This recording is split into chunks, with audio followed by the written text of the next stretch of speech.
ماہ سیام سے ایک دن قبل اور عید کے دن ہم ایک جیسے ہوتے ہیں. جہاں ہم رمضان سے ایک دن پہلے کھڑے تھے، عید کے دن بھی ہم وہیں کھڑے ہوتے ہیں. تو پھر ایک مہینہ اتنی طویل محنت کی اور مشقت اٹھائی، بھوک اور پیاس کاٹی، تو پھر کیا فائدہ ہوا؟ آپ ایک ڈاکٹر کے پاس جاتے ہیں اور اس سے دوائی لیتے ہیں اور مہینہ بعد اس کو استعمال کرتے ہیں، اور مہینے کے بعد آپ ٹیسٹ کرواتے ہیں تو جہاں تھی بیماری وہاں کی وہاں رہی. تو پھر دو باتیں ہیں، یا تو ڈاکٹر نے دوا ٹھیک نہیں دی، یا پھر آپ نے دوائی کے ساتھ پرہیز نہیں کیا اور جہاں تھے وہیں کے وہیں کھڑے رہ گئے. تو ڈاکٹر کے پاس دوبارہ جائیں گے تو وہ کہے گا جناب اس بیماری سے نجات تو ایک مہینے کے کورس سے ہو جاتا تھا، تو آپ کو آرام کیوں نہیں آیا؟ آپ نے پرہیز نہیں کیا. تو آپ اس کو کہیں کہ جناب ہم دوبارہ مجھے ایک کورس اور کروا دیں، لیکن پرہیز میں نے پھر بھی نہیں کرنا. تو ڈاکٹر کہے گا کہ نہیں جناب چھٹی کرو. اگر دوائی لینی ہے تو اس کے ساتھ جو احتیاطی تدابیر میں بتاؤں گا ان کو اختیار کرنا ہوگا.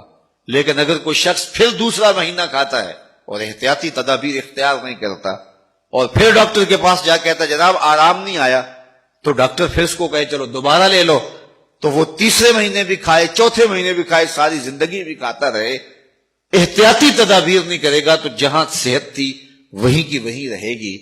ماہ سیام آیا، پورا مہینہ دوائی لی، اور عید کے دن جب ٹیسٹ کروایا تو جہاں تھے وہیں کھڑے تھے.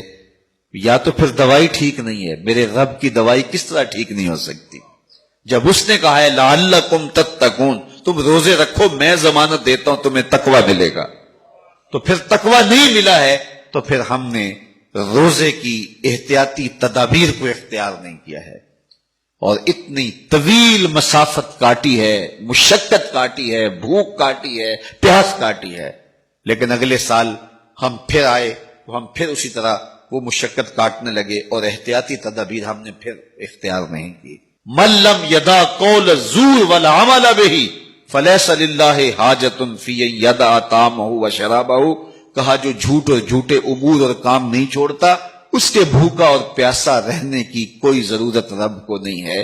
وہ روزے کے ذریعے سے تمہاری تہذیب نفس کرنا چاہتا ہے، تمہارے من کو سنوارنا چاہتا ہے، تمہارے اندر کی غلاظتیں دور کرنا چاہتا ہے، لیکن تم اس کو احتیاطی تدابیر کے ساتھ لینے کے لیے آمادہ نہیں ہو. تو کاٹتے رہو، ہر سال مشقت کاٹتے رہو. 40 سال 45 سال 50 سال ہو گئے روزے رکھتے، ہر سال یہ ہوتا ہے کہ 29 شعبان کو جہاں کھڑے ہوتے ہیں 1 شوال کو بھی وہی کھڑے ہوتے ہیں. تو پھر کیا فائدہ اتنی مشقت اٹھانے کا؟